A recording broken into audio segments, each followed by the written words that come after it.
चल, इरडोव का question number 1.192। पहले तो सवाल ही बहुत लोगों के समझ में नहीं आया, और इसीलिए कि ये सवाल हमसे अच्छे से बने, हम आपको कहीं पे कोई ट्रिक नहीं सिखाए थे सर्कुलर मोशन से। अभी याद दिलाते हैं सब कुछ, फिर आप बोलोगे कि अच्छा सर कैसे सब एक दूसरे से जुड़ा हुआ। याद आ रहा है वर्टिकल सर्कुलर मोशन पढ़ाए थे और बोले थे रटो मत, समझो। हम अगर बोले कि इस ये ऐसे लटका हुआ पेंडुलम, इस m को कितना रफ्तार दें कि ये यहां पहुंच जाए, तो सिर्फ एनर्जी कंजर्वेशन से मस्त काम चलेगा। हम इसको ऐसे पकड़ेंगे, ऐसे ऊपर फेंक देंगे, अरे ना, यहां से यहां एनर्जी कंजर्व करेंगे, काम चलेगा और आंसर आ जाएगा v बराबर √4gl। कोई दिक्कत? लेकिन इसमें एक कंडीशन लगा दिए थे एक बार कि इसको हॉरिजॉन्टल डायरेक्शन में कितना रफ्तार दिया जाए कि ये सर्कल में घूमते हुए यहां पहुंच जाए।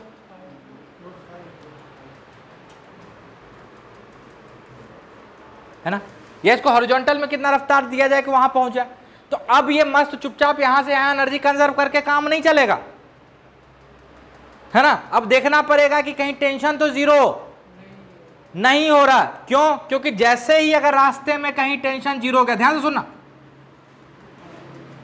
रास्ते में कहीं टेंशन जीरो हो गया तो ये एक पैराबोलिक पाथ पे चला जाएगा। अरे जाएगा। अब आप लोग सब पैराबोलिक पाथ पे चला ही गया तो क्या दिक्कत? पैराबोलिक पाथ से पहुंच जाएगा, यहां कभी नहीं पहुंच सकता। बताते हैं क्यों नहीं।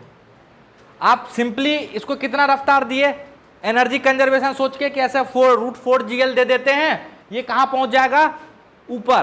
क्यों नहीं पहुंचेगा उसका भी लॉजिक बताते हैं, वहां भी बताए थे, फिर बता रहे हैं। अगर आप बोले कि नहीं सर √4gl ही दे देते तो क्या दिक्कत है? ठीक है, पैराबोलिक पाथ पे ही जाके पहुंच जाए, कहीं ऐसा हो जाए। समझ में आ रहा? हम समझाते क्यों नहीं हो सकता, क्यों नहीं हो सकता, पहले वो समझाते। अगर आप √4gl दोगे तो यहां जाने के बाद स्पीड कितना होना पड़ेगा? 0, तभी एनर्जी कंजर्व रहेगी। स्पीड तो टॉप पे 0 होना पड़ेगा, अरे पड़ेगा। लेकिन अगर ये एक बार कहीं रास्ते में पैराबोलिक पाथ पे आ गया तो इसके वेलोसिटी का देखो 2 कंपोनेंट होगा, एक ये और एक ये होगा।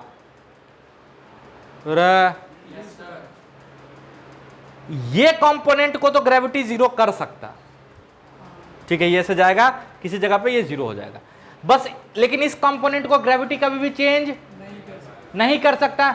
मतलब वर्स्ट केस में भी काइनेटिक एनर्जी तो कुछ ना कुछ इसमें बची रह जाएगी। अरे किसके कारण? इस कंपोनेंट के कारण। और अगर कुछ काइनेटिक एनर्जी बची रह गई तो पूरा का पूरा काइनेटिक एनर्जी जिसको पोटेंशियल में जाना चाहिए था, अरे एनर्जी कंजर्वेशन में वही किए थे ना, उसका कुछ हिस्सा किस में बचा रह जाएगा, तो वो कभी भी उस हाइट को अचीव नहीं कर पाएगा, ये नीचे से ही कहीं से निकलेगा। अरे क्योंकि एनर्जी तो कंजर्व रहनी है ना, और अगर कुछ हिस्सा अभी काइनेटिक में बचा हुआ है तो वो पूरा का पूरा तो पोटेंशियल में कन्वर्ट नहीं हो सकता। अरे इसको हम इतना ही रफ्तार दिए कि ये जस्ट यहां पहुंच जाए 0 रफ्तार से। लेकिन अगर रास्ते में टेंशन 0 हो गया तो क्या लफड़ा होगा? इसके वेलोसिटी का एक कंपोनेंट हमेशा जिंदा रहेगा, हॉरिजॉन्टल कंपोनेंट, मतलब इसकी काइनेटिक एनर्जी कभी 0 नहीं होगी, मतलब ये कभी उस हाइट को अचीव नहीं कर पाएगा। इसीलिए जब सिंपली था कि इसको कितना रफ्तार दें ऊपर पहुंच जाए तो मस्त √4gl काम हो गया। लेकिन जैसे ही बोला हॉरिजॉन्टल डायरेक्शन में कितना रफ्तार दें, जैसे एक एक्स्ट्रा कंडीशन आया तो you have to be careful, है ना।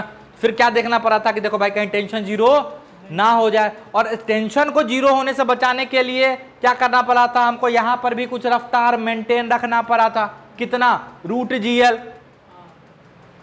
अरे हम क्या किए थे, यहां जाके टेंशन 0 किए थे कि चलो वर्स्ट केस में 0 हो भी तो कहां हो, यहां हो, तो उसके चक्कर में वहां रफ्तार कितना बच गया था?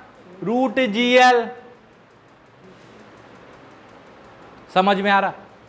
अरे समझ में आ रहा। मतलब हमेशा सिर्फ एनर्जी कंजर्वेशन से काम नहीं चलेगा। जैसे इसी सवाल में यहां से ऐसे लिए और बोले कि इसको ऐसे छोड़ोगे तो ये सर्कुलर मोशन करेगा पेंडुलम जैसा। हम बोले कि इस प्लेन में कितना रफ्तार दे दिया जाए, ध्यान से सुनना, कि ये वो वहां तक पहुंच जाए। ऐसे कितना रफ्तार दे दिया जाए कि वो वहां तक पहुंच जाए। अब आपको पता है कि यहां पे ये कभी भी टेंशन जीरो नहीं होगा। सिंपली क्या करने का, एनर्जी कंजर्व कर दो, आंसर आ जाएगा। अरे आ जाएगा।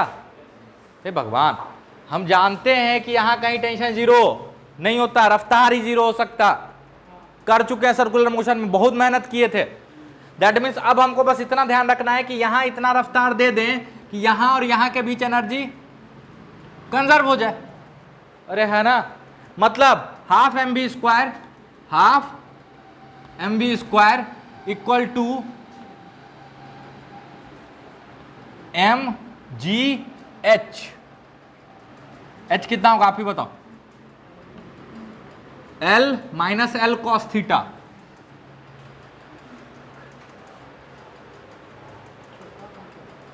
कुछ गड़बड़ कर दिया क्या?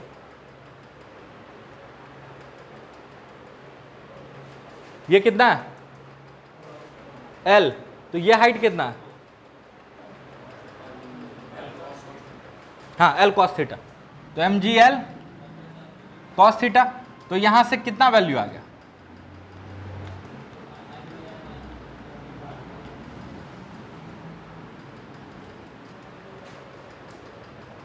आ गया? अरे आ गया। लेकिन जैसे ही इसी सवाल में बोला कि कितना मिनिमम वेलोसिटी दिया जाए perpendicular to the plane of circle, perpendicular to the plane of circle, कि ये यहां पहुंच जाए। मतलब अब की बार आपको ऐसे नहीं देना रफ्तार, अब की बार ऐसे रफ्तार देना, ये ऐसे घूमते हुए कुछ इस हाइट तक पहुंच जाए। समझ में आया? अरे समझ में आया? समझ में आया? अब ये अगेन एक एक्स्ट्रा कंडीशन है ना। एक्स्ट्रा कंडीशन क्या? कि अब की बार वेलोसिटी किधर देना? Perpendicular to the plane. उस समय प्लेन में वेलोसिटी देनी थी, अब की बार velocity perpendicular to the plane देना। अच्छा सर, इससे क्या लफड़ा हो जाएगा? इससे लफड़ा है, इससे लफड़ा है। क्या लफड़ा बता? देखो, इस पे जो टॉर्क है वो एक्स वाई प्लेन में है। अरे है ना, वो मोमेंटम के जेड कंपोनेंट को चेंज नहीं कर सकता। अगर आप मान लो कि सर ऐसा मानते हैं ना, यहां से फेंके, यहां पे जाके रफ्तार क्या हो गया? जीरो। यहां पे रफ्तार क्या हो गया? जीरो। मस्त एनर्जी कंजर्व कर देते हैं। क्या दिक्कत है? दिक्कत है, दिक्कत है। क्या दिक्कत है वो समझो, बारीकी से समझना। हम क्या बोल रहे हैं? जैसे इसमें क्या किए, यहां पे रफ्तार क्या कर लिए? जीरो, एनर्जी कंजर्व कर दिए। इसमें क्या दिक्कत है? इसमें क्या दिक्कत है? हम बताते हैं दिक्कत क्या। यहां पे एंगुलर मोमेंटम इसका क्या होगा? अभी तुरंत निकाले एमवीएल। अरे होगा? अरे होगा? अरे जैसे भी इधर है तो इधर एमबीएल हो जाएगा ना। तो निकाले हो ना इस एमबीएल का दो कंपोनेंट, बताओ। एमबीएल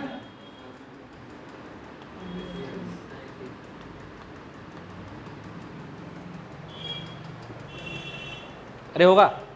अच्छा, टॉर्क इस पार्टिकल पे किधर है? एंगुलर मोमेंटम के परपेंडिकुलर। वो लाख कोशिश करके भी एंगुलर मोमेंटम के इस कंपोनेंट को तो बदल सकता ही नहीं। वो लाख कोशिश कर ले, वो एंगुलर मोमेंटम के इस कंपोनेंट को बदल सकता नहीं। मतलब जब पार्टिकल यहां पहुंचेगा तब भी इसके पास एंगुलर मोमेंटम का एक कंपोनेंट होना चाहिए। किधर? जेड एक्सिस में। किधर? जेड एक्सिस में। मतलब इस पार्टिकल के पास कुछ वेलोसिटी होनी चाहिए अंदर की तरफ। अरे जब इसकी वेलोसिटी अंदर की तरफ होगी तभी तो आर क्रॉस वी ऊपर की तरफ आएगा। हम बोल रहे हैं कि जब ये पार्टिकल ऐसे घूम के यहां पहुंचेगा ना तो इसकी वेलोसिटी यहां पे जीरो नहीं हो सकती है। क्यों? क्योंकि अगर वेलोसिटी जीरो हो गई तो इसका एंगुलर मोमेंटम जेड एक्सिस में क्या हो जाएगा? जीरो, जो कि पॉसिबल नहीं है, क्योंकि सिस्टम पे जो एकमात्र एक्सटर्नल टॉर्क अवेलेबल है वो किसका है? mg का। अरे जो एकमात्र टॉर्क अवेलेबल है वो किधर है? बाहर नहीं, एंगुलर मोमेंटम के परपेंडिकुलर।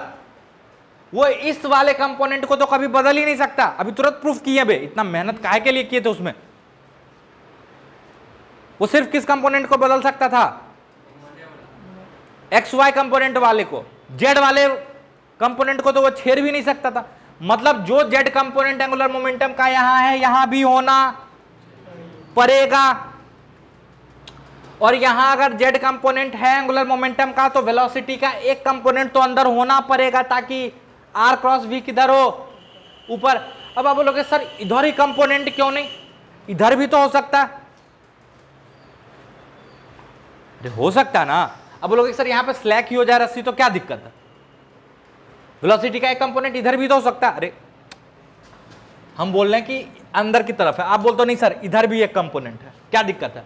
अरे तो ये भी तो बोला है कि यहां मिनिमम वेलोसिटी, कैसी वेलोसिटी चाहिए? मिनिमम। तो यहां पे हम चाहेंगे कि जितना कम से कम वेलोसिटी हो सके बचे। अरे हम इधर बचा के क्या करेंगे मेरे भाई? मिनिमम का भी तो कंडीशन है। अच्छा इधर वाले को जीरो नहीं कर सकते, क्यों? क्योंकि इधर वाला जीरो हो गया तो जेड में एंगुलर मोमेंटम क्या हो जाएगा? जीरो। मतलब इधर वाला तो रहना पड़ेगा। अरे यहां पे अगर इसका स्पीड जीरो हो गया तो कांड हो जाएगा। क्या कांड हो जाएगा? यहां पे अगर स्पीड जीरो हो गया तो जेड एक्सिस के अबाउट एंगुलर मोमेंटम जीरो हो जाएगा, जो कि पॉसिबल नहीं है। और यहां पे जेड एक्सिस में एंगुलर मोमेंटम के लिए वेलोसिटी का कौन सा कंपोनेंट जिम्मेदार? जो परपेंडिकुलर टू द प्लेन है अंदर। क्यों? तभी तो आर क्रॉस भी ऊपर जाएगा। समझ में आया? अरे समझ में आया? समझ में आया कुछ कुछ? ठीक है चलो मान लो यहां पे वेलोसिटी बचा है अंदर की तरफ u। अच्छा निकालना क्या है? v। कितना रफ्तार दिया जाए perpendicular to the plane of circular motion? कोई दिक्कत? Perpendicular to this plane. अब दो अननोन है, एक v और एक u। दो इक्वेशन है अपने पास। पहला एंगुलर मोमेंटम कंजर्व कर लो जेड एक्सिस में। अरे एंगुलर मोमेंटम कंजर्व कर लो जेड एक्सिस में तो कितना लिखोगे? M V L sine theta बराबर एम, इसका लेंथ क्या है? L, M L U. रस्सी का लेंथ एल है ना, तो एल और यू अंदर 90 साइन 90। एक इक्वेशन आ गया। अरे एक इक्वेशन आ गया। क्या हो गया? कहां से आया ये क्वेश्चन कहां से आया? कंजर्वेशन ऑफ एंगुलर मोमेंटम से। क्यों? क्योंकि जेड एक्सिस में कोई भी टॉर्क नहीं है तो जेड एक्सिस में एंगुलर मोमेंटम को कंजर्व रहना पड़ेगा। इसलिए तो बोल रहे रटो मत, चीजों को समझो, है ना? अच्छा दूसरा energy conservation. Energy conservation m half M V square, और ये बाद में ये किस में चला गया? Half M U square plus कितना ऊपर चला गया? L cos theta. तो M G L cos theta. खत्म। दोनों को सॉल्व कर लेना, आंसर आ जाएगा। सॉल्व करो अभी। हमको सॉल्व किसके लिए करना है? v के लिए। तो यहां से u को निकालो और इसमें डाल दो। सॉल्व करोगे तो v का वैल्यू आ जाएगा √2gl बाय कॉस थीटा। करो जल्दी करो अभी, इसीलिए इतना मेहनत किए थे। जो पेंडुलम समझाए ना, कोनिकल पेंडुलम, इसी के लिए।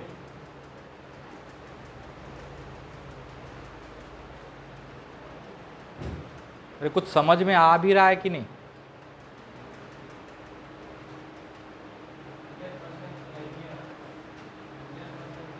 100% नहीं आ रहा।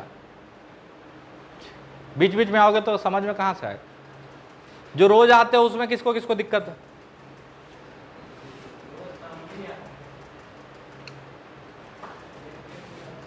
होमवर्क कहाँ तक किया? नहीं, कहाँ तक हो रहा? फ्रिक्शन, कैनेमेटिक्स, सर्कुलर मोशन पे। सर्कुलर मोशन पढ़ोगे तब तो समझ में आएगा। तो वही तो पढ़ोगे तब तो ये सब समझ में आएगा।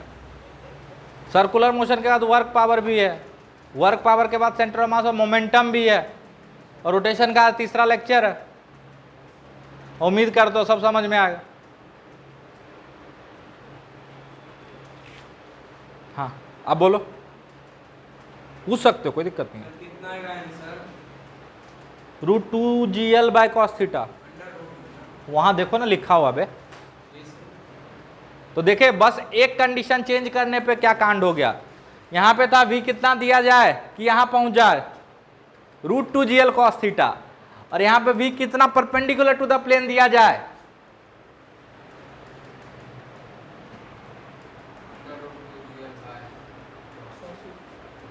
अच्छा, इसी का बिल्कुल एक अल्टरनेट वर्जन, इसमें रफ्तार ऐसे दिया, ऐसा ऐसे पकड़ा और ऐसे दिया, ये ऐसे घूमेगा, ऐसे होते हुए यहां आ जाएगा।